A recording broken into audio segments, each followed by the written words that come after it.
বন্ধুরা, আমি আছি চাঁপাইনবাবগঞ্জ সরকারি কলেজের সামনে। আজকে মহান শিক্ষকদের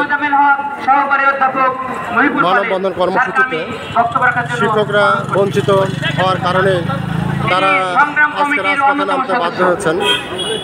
মানুষ কখন রাজপথে দাঁড়ায়? যখন দেয়ালে পিঠ থেকে যায়, ঠিক তখনই মানুষ রাজপথে। আজকের এই মানববন্ধন কর্মসূচি শিক্ষকদের বিভিন্ন দাবি দাওয়া পূরণ করার জন্য। আমি এখন কথা বলতে চাই একজন শিক্ষকের সাথে। আপনি একটু বলবেন আপনাদের কী কী সমস্যার কারণে আজকে রাজপথে দাঁড়াতে বাধ্য হয়েছেন? আমরা আজকে সরকারি এবং বেসরকারির মধ্যে যে বৈষম্য, এই বৈষম্য দূরীকরণের জন্য জানানোর জন্য আমরা রাস্তায় দাঁড়িয়েছি। মেডিকেল গাড়ি ভাড়া উৎসবতা দেওয়া হয়,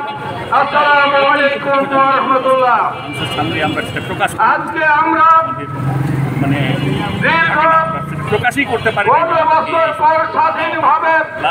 আমাদের দাবি দেওয়া এবং বিভিন্ন মনের কথা বলার রাস্তাতে দাঁড়িয়ে সুযোগ পেয়েছি। সরকালীন সময় আজকে সঠিক স্মরণ করছি এই জন্য মহান আল্লাহ তাআলাকে, যিনি আমাদেরকে এই পরিবেশ সৃষ্টি করে দিয়েছেন। সাথে সাথে দোয়া করি ওই সমস্ত শহীদদের এবং ওই সমস্ত নেতৃবৃন্দের যারা বৈষম্য বিরোধী আন্দোলনের মাধ্যমে